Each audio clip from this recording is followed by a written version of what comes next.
पीछे मुड़कर देखो। तुम्हारे हर एक वीक डिसीजन का कारण, जब तुम गिव अप करने वाले थे, उन सब का कारण तुम्हारा बस एक था, इमोशन। हमें सिखाया गया कि अपने दिल की सुनो, पर यही सबसे बड़ा ट्रैप है। क्योंकि अगर तुम अपने दिल की सुनोगे तो तुम्हारा काम करने का मन कभी नहीं करेगा। तुम्हें हर चीज को फोर्स करना पड़ता है अपने इमोशंस के बियॉन्ड काम करने के लिए, अपने आप को पुश करने के लिए। और हम आज इस वीडियो में उसी चीज की बात करने वाले हैं। 10 ऐसे मेंटल प्रोटोकॉल्स जिससे हम अपने इमोशंस को कंट्रोल कर सकते हैं।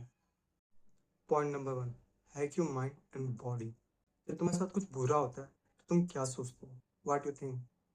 I am sad, I am angry, I am depress. और यही तुम्हारी सबसे बड़ी गलती है।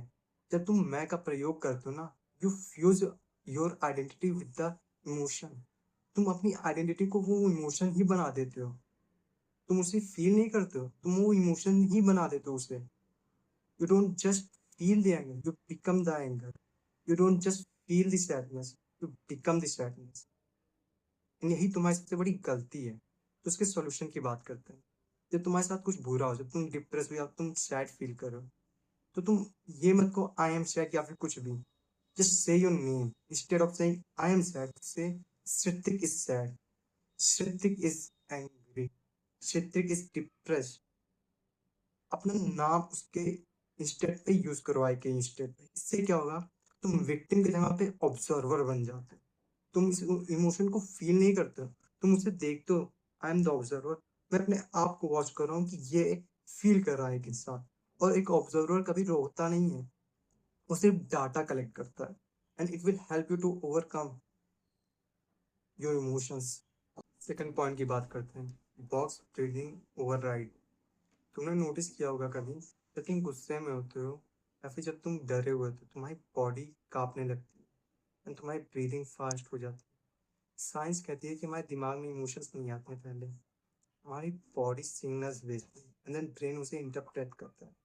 इसका मतलब अगर तुम अपनी बॉडी को कंट्रोल कर लो, तो तुम्हारे ब्रेन में वो सिग्नल्स ही नहीं जाएंगे एंड तुम अपने इमोशंस को खत्म कर लोगे।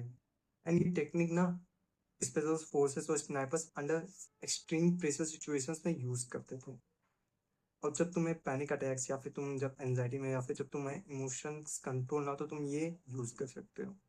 Inhale for 4 seconds, hold for 4 seconds, exhale for 4 seconds, hold for 4 seconds। जब भी तुम्हें इमोशंस कंट्रोल ना कर पाओ, तो अपने आप को मेंटली फोर्स करो इस ब्रीदिंग टेक्निक को फॉलो करने के लिए, जिससे वो सिग्नल्स ब्रेन को जाएंगे नहीं और तुम्हारे इमोशंस कंट्रोल हो जाएंगे। Point number 3, control people with emotions. देखो, डार्क साइकोलॉजी का एक रूल है ना, तुम्हें तब तक कोई मैनिपुलेट या हर्ट नहीं कर सकता जब तक तुम उन्हें कोई रिएक्शन ना दो। देखो, जो बुलीज होते हैं, जो टॉक्सिक पीपल्स होते हैं, जो नार्सिसिस्टिक होते हैं ना, उनके लिए तुम्हारा आंसू, तुम्हारे रिएक्शंस, तुम कैसा रिएक्ट करोगे, वो उनके लिए फीड होता है, उनके लिए पावर देता है उनको। तुम्हारे इमोशंस, तुम्हारे जो आंसू होते हैं ना, उनके लिए फीडबैक होता है, उन्हें वो देख के मजा आता है। तो इसका सोल्यूशन क्या? क्या हम उन्हें इग्नोर कर? नहीं। अगर तुम ऐसा करोगे ना, तो वो शाउट करेंगे, वो और गुस्सा होंगे। इसका सॉल्यूशन क्या है? Just do 3 things. अपने एक्सप्रेशन को कंप्लीटली डेड कर दो। You don't care, literally you don't care. अपने एक्सप्रेशन को जीरो कर दो। सेकंड पॉइंट, अपने रिप्लाईज को ना एक वर्ड में दो, जैसे हम, ओके, फाइन। ज्यादा लंबे रिप्लाई मत दो। थर्ड पॉइंट, अपनी वॉइस को ध्यान दो, फ्लैट रखो, ना गुस्से में, ना डरे हुए, फ्लैट मोनोटोन में एकदम। जब तुम ऐसा करोगे ना, तो उन्हें वो राय नहीं मिलेगी, वो पावर ही नहीं मिलेगी। वो जो देखना चाहते हैं, तुम्हारे आंसू, तुम्हारे एक्सप्रेशंस, वो उन्हें खाना ही नहीं मिलेगा, उन्हें फीड ही नहीं मिलेगा, वो पावर ही नहीं मिलेगी। एंड देन वो फिर चले जाएंगे, क्योंकि उन्हें बोर होने लगेंगे, क्योंकि उनके लिए वही चीज ही उन्हें मजा देती है। So moving to the next point. Point number 4, relationship audit. अपने आसपास लोगों की एक मेंटल लिस्ट बनाओ। अपने आप से एक सवाल पूछो, ये जो पर्सन है या जो भी मेरी लाइफ में है, ये मेरी लाइफ में कौन सी वैल्यू ऐड कर रहा है? ये क्या मेरी ग्रोथ में हेल्प कर रहा है, या ये मुझे सपोर्ट कर रहा है, या फिर कुछ भी। एंड अगर वो तुम्हें सिर्फ इमोशनली ट्रेन कर रहा है, या फिर तुम्हें इमोशनली परेशान कर रहा है, तुम्हें ड्रामा दिखा रहा है and all the things, just cut them off. तुम्हारी मेंटल पीस सबसे ज्यादा इंपॉर्टेंट रोल प्ले करती है। Nothing else is going to matter in your life bro. And अगर तुम ये सब चीजें नहीं कर पा रहे हो, मतलब तुम्हारी लाइफ में कोई है कोई दोस्त या फिर कोई भी लड़की है, एंड जस्ट तुम उसे छोड़ नहीं पा रहे हो इस वजह से कि वो तुम्हारे साथ बहुत दिनों के साथ है, वो तुम्हारा पुराना दोस्त है, एंड तुम अपने इमोशन और अपने पीस को डिस्ट्रॉय कर रहे हो, then you are an emotionally weak person. You just have to cut them off from your life, no matter what is going to happen in the future. You have to be strong in your emotions. You have to control your emotions. Don't let your emotions control you in any aspect of your life. Point number 5, the 3 second pause.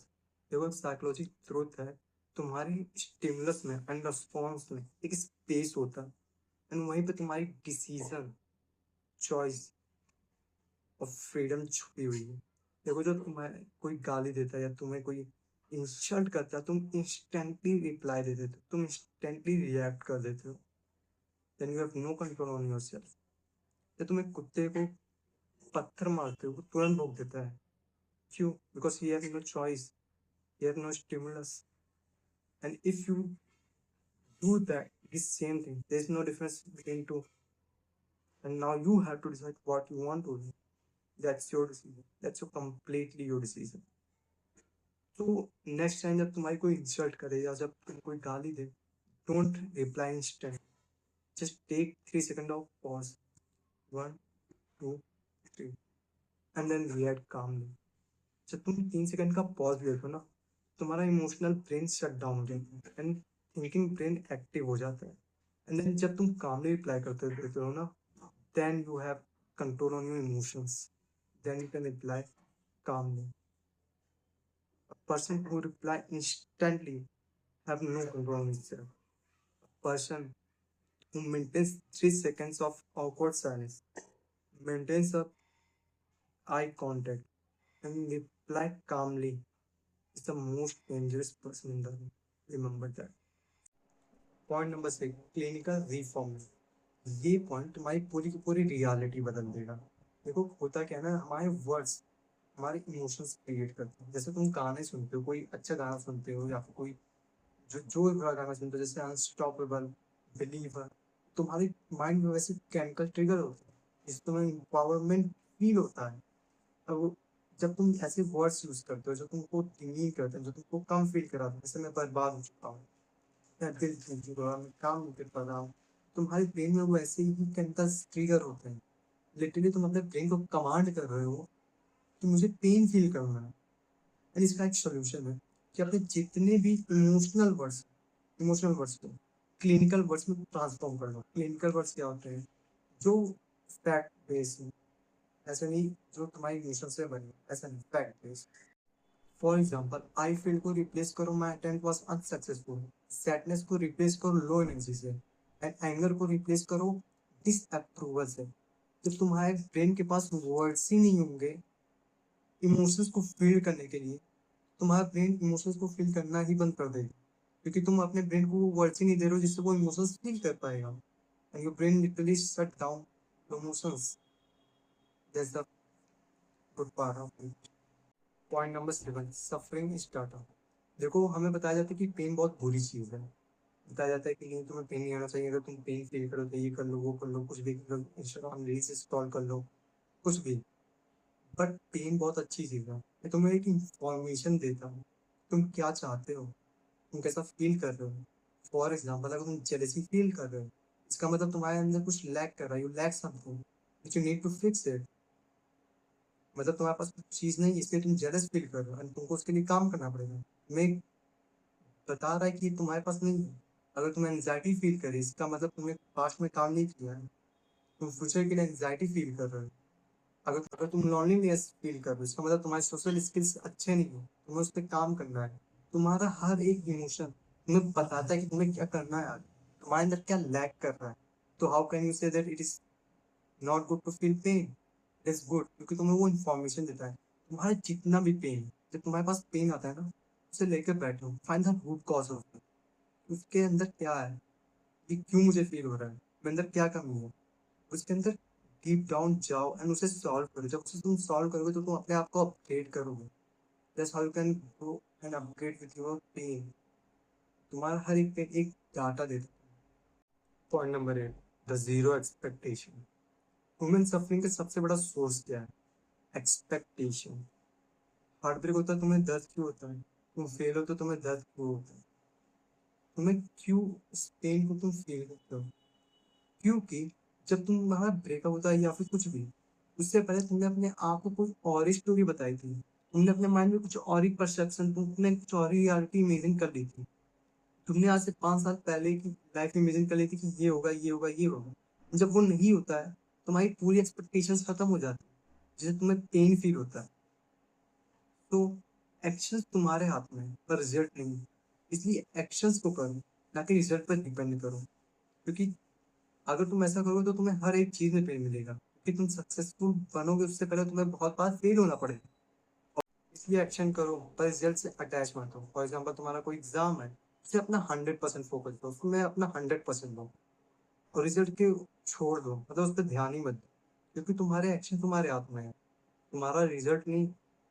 इसे जब भी तुम्हारा कुछ भी हो, ऐसा ही करो। क्योंकि जब तुम किसी चीज से एक्सपेक्टेशन ही खत्म कर दोगे, तो तुम्हें डिसअपॉइंट करना नामुमकिन हो जाए।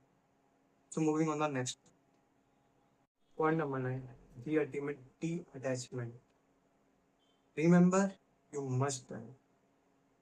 देखो, कुछ भी हो, तुम्हें एंजाइटी हो, तुम फेल हो रहे हो, तुम्हें सोशल एंजाइटी है, कुछ भी, अगर तुम्हें छोटी छोटी चीजों में बहुत प्रॉब्लम होती है, तुम छोटी छोटी चीजों से नाराज हो जाते हो, गुस्सा हो जाते हो, या फिर तुम्हें बुरा फील होता है, जस्ट अपने आप से एक सवाल पूछो। जो भी सिचुएशन है, ये भी जो भी प्रॉब्लम तुम्हारी लाइफ में आज से 100 साल बाद क्या मैटर करेंगी किसी को? क्या किसी को फर्क भी पड़ेगा कि ये प्रॉब्लम तुम्हारी लाइफ में थी?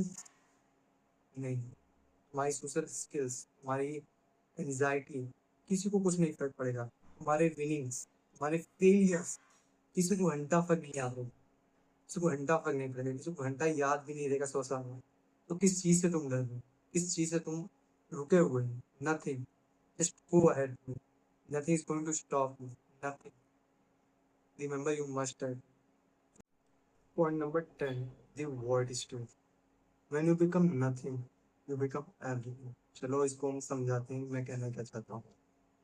अभी तुम्हारा माइंड बहुत ज्यादा क्राउड होता है, थॉट्स एंड फीलिंग्स, इमोशंस से, past regrets and past emotions से, पास्ट लाइफ एक्सपीरियंसेस, उन सबसे तुम्हारा माइंड फुल ऑफ है। तुम्हारे लिए कुछ और फील करने के लिए पॉसिबल ही नहीं है।